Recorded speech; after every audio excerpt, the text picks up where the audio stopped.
After seeing the challenges जो Indian government के सामने थे after independence in our previous video, now let's explore the solutions that were available to the government at that point of time. In this video, we will see what the leaders of independent India had to decide, among other things, जैसे कौन सा economic system हमारे nation के लिए सबसे ज्यादा suitable है या फिर एक ऐसा सिस्टम जो सभी की वेलफेयर को प्रमोट करे ना कि सिर्फ कुछ लोगों की। हेलो एवरीवन, मैं हूं हिना एंड आज के लेक्चर में मैं लेकर आई हूं आपके लिए इंडियन इकोनॉमिक डेवलपमेंट का second chapter which is Indian economy 1950 to 1990, जिसमें हम पढ़ने वाले हैं इंडियन गवर्नमेंट के initial steps towards the development of the nation. Beginning with a big question, what type of economic model should India adopt? There are three types of economic models adopted by different nations as per their demand. First, capitalist economy, second, socialist economy, and third, mixed economy. Now the question is, what are these models and how did the leaders of independent India should decide to choose which type of model? Starting with the capitalist economy. Capitalist economy is also known as market driven economy. According to this model, market की demand decide करती है what is going to be the production of the products and the price of the products.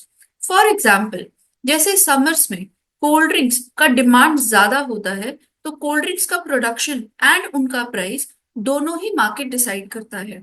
It also further means that the government has no control over the market.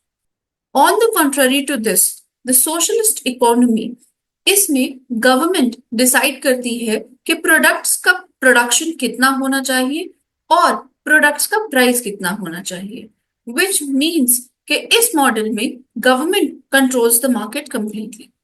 अब Indian leaders के सामने एक बहुत बड़ा question था, which model they should adopt, whether they should adopt the capitalist model जिससे सिर्फ कुछ इंडस्ट्रियलिस्ट को बेनिफिट होता, या फिर they should adopt the socialist model जिससे सभी का डेवलपमेंट एक साथ होता बट इंडस्ट्रियलिस्ट को नेगेटिव इम्पैक्ट मिलता। In this scenario, the leaders of independent India decided to adopt mixed economy. Now, what is this mixed economy? एक ऐसा मॉडल जिसने दोनों कैपिटलिस्ट एंड सोशलिस्ट को इक्वल ग्रो करने में हेल्प की। In this model, the government decides the major portions of the production and there is a very little room for the private enterprises. Now the question is, ये करेंगे कैसे? And here comes the role of the Planning Commission. Here is a question for you. What is plan? Quickly answer in the comment box. The Indian government adopted 5-year plans, which is also known as Panchvarshiya Yojana. This model was borrowed from the then Soviet Union or USSR. These 5-year plans were made by Planning Commission, which have some general goals and specific objectives, जो एक specific time period में achieve करने होते थे। The long term perspectives और the long term plans were known as perspective plans. By this, the government kept some limited items to itself, such as power generation and irrigation, while leaving the rest to the market. Do you know that Planning Commission is not functional anymore? Another question for you. Which of the government institutions has replaced Planning Commission? Quickly answer in the comment box. Coming back, these 5-year plans have certain objectives which were taken for the benefit of the nation. These are growth, modernization, self-reliance, and equity. Talking about growth, किसी भी country की growth तब मानी जाती है जब उसकी capacity to produce goods and services increase होती है। For example, in our previous video, we saw that India was an agrarian country, but फिर भी agriculture produce was not that good, जिसमें ग्रोथ नहीं हो रही थी। Let's take another simpler example. Suppose एक स्टूडेंट है जो 11th स्टैंडर्ड में है, उसके फर्स्ट टर्म मार्क्स में 40% मार्क्स आए हैं एंड सेकेंड टर्म मार्क्स में 30% मार्क्स आए हैं, do you think that the student is growing? नहीं, राइट? सपोज अब सेम स्टूडेंट के थर्ड टर्म में 50% मार्क्स आते हैं, तो नाउ यू कैन से कि स्टूडेंट की ग्रोथ हुई है, क्योंकि सब्जेक्ट सेम है, बुक सेम है, बस स्टूडेंट का आउटपुट इंक्रीज हो गया है, विच मीन्स कि जो स्टूडेंट पहले सेम बुक्स पढ़कर 40% या 30% मार्क्स ला रहा था, अब सेम स्टूडेंट 50% मार्क्स ला रहा है। Similarly, in the case of country, जब कंट्री का production of goods and services increase होता है, तो उस कंट्री की ग्रोथ होती है। इकोनॉमिक्स की लैंग्वेज में एक कंट्री के ग्रोथ का गुड इंडिकेटर होता है GDP. Now what is GDP? News में तो बहुत सुना है, घर के सभी बड़े डाइनिंग टेबल पर या न्यूज सुनते टाइम सभी चर्चा करते हैं इस साल का जीडीपी, लास्ट ईयर का जीडीपी। एक साल में एक कंट्री के प्रोड्यूस किए हुए गुड्स एंड सर्विसेज का मार्केट वैल्यू इज जीडीपी। इसको आप सेम स्टूडेंट के एग्जाम्पल से समझ सकते हैं। जब स्टूडेंट 50% मार्क्स लेकर आता है तो उसकी ग्रोथ होती है। Similarly, if you see the increase in the size of the marks, that is the increase in GDP. Let's take few more examples. You think of GDP as a cake, and growth is the increase in the size of the cake. If the cake is larger, more people can enjoy it. Now, how is GDP calculated? The GDP of a country is derived from the different sectors, जैसे agriculture sector, industrial sector and service sector. अब हर एक sector का contribution जो वो GDP में करता है, उससे स्ट्रक्चरल कॉम्पोजिशन ऑफ इकोनॉमी बनती है। मतलब एक कंट्री के इकोनॉमी में किस सेक्टर का कितना कंट्रीब्यूशन है, and by this composition we define which type of economy the country have. जैसे इंडियन इकोनॉमी में agriculture sector and service sector major role play करते हैं। ऐसी भी कंट्रीज हैं जहां पर growth in agriculture contribute more to the GDP, जबकि कुछ ऐसी कंट्रीज भी हैं जहां पे सर्विस सेक्टर ग्रोथ ज्यादा जीडीपी में कंट्रीब्यूट करती है।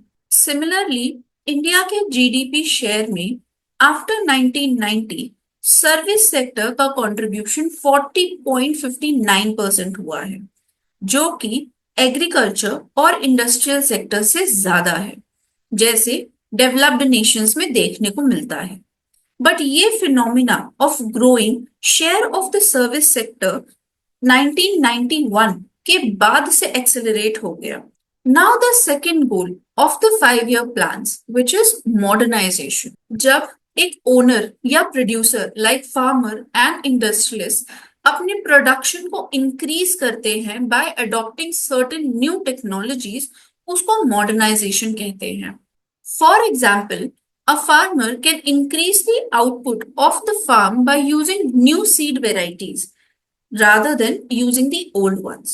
Similarly, एक फैक्ट्री का इंक्रीज आउटपुट करने के लिए जब नए टाइप के मशीन को इंस्टॉल किया जाता है, जिससे उसका आउटपुट या प्रोडक्शन इंक्रीज होता है, उसको मॉडर्नाइजेशन कहते हैं। जैसे पहले के टाइम पे इंसान खुद सॉइल को प्लो करता था with the use of animals, and later on adopted the technologies like tractors, जिससे ploughing easy, fast and efficient हो गई। Similarly, new technologies are adopted to smooth the functioning of the industries.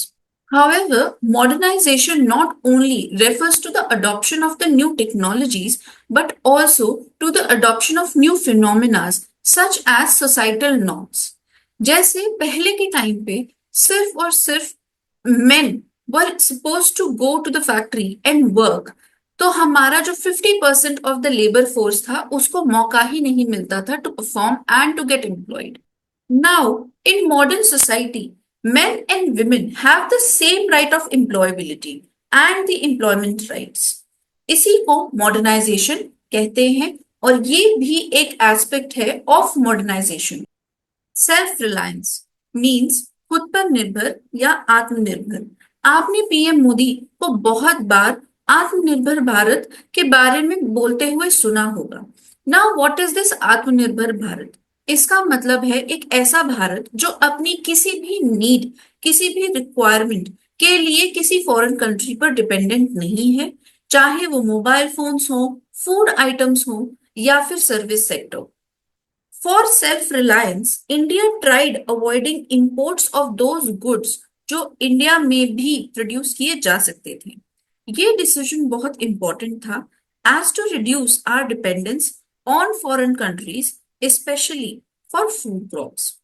हमारे leaders को ये भी डर था कि इंडिया फॉरेन प्रोडक्ट्स पे डिपेंडेंट हो सकता है as India got its independence very recently. And अगर ऐसा होता है तो इंडिया आजाद होकर भी आजाद नहीं हो पाएगा, क्योंकि ये कंट्रीज, ये फॉरेन कंट्रीज इंडिया के इंटरनल मैटर्स या इंटरनल पॉलिसीज को इन्फ्लुएंस करने लगेंगे। इसीलिए सेल्फ रिलायंस को इंपॉर्टेंस दी गई। Equity, it means fairness and justice. सभी लोगों को सभी रिसोर्सेस पर, अपॉर्चुनिटीज पर एंड एम्प्लॉयमेंट पर समान अधिकार होना, which means equal rights. It's about making sure कि हर किसी को उसकी जरूरत के अनुसार same chance for success, same chance for opportunities and same chance for resources मिले, even if that means giving more help to those who started with less. For example, जैसे हमने लास्ट वीडियो में देखा था कि जमींदार्स के पास बहुत ज्यादा लैंड थी एंड फार्मर्स के पास कोई लैंड नहीं थी। इस इनइक्वालिटी को खत्म करने एंड सभी को सारे रिसोर्सेस के बेनिफिट्स लेने के लिए इक्विटी का होना बहुत इंपॉर्टेंट था। इसीलिए गवर्नमेंट ने लैंड रिफॉर्म्स जैसे रिफॉर्म्स लेकर आई, जिससे जमींदार से लैंड्स लेकर गवर्नमेंट ने फार्मर्स एंड बाकी लोगों को लैंड्स दे दिए, जिससे वो लोग जिनके पास लैंड नहीं थी उन लोगों के पास भी अब लैंड आ गई। Before moving on to the next segment of our chapter, let's cover the boxed information. Types of economy and plans हम already cover कर चुके हैं. So now move on with the Mahalanobis model. You must be thinking, who was Mahalanobis?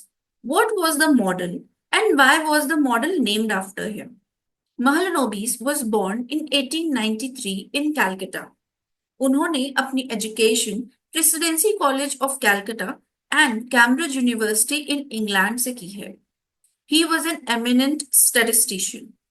1945 में उन्हें Britain royal society की fellow membership भी मिली थी। It was an outstanding amazing opportunity for any scientist. He also established Indian Statistical Institute in Calcutta, and he also started a journal named Sankhya. Planning in the real sense of terms second 5-year plan से start हुई थी, जिससे landmark contributions हमें देखने को मिले थे। With this we have come to an end to our today's video. Since it's a big chapter, मैंने इसको पार्ट्स में डिवाइड किया है so that it will become easier for you to understand the concepts. I hope जो concepts मैंने इस video में cover किए हैं आपको समझ आ गए होंगे। And now you will find this chapter easy to learn and understand. That's all for today. I'll see you in my next amazing video. Till then, keep shining and smiling. This is me, Hina. See ya. Don't forget to subscribe. Bye bye.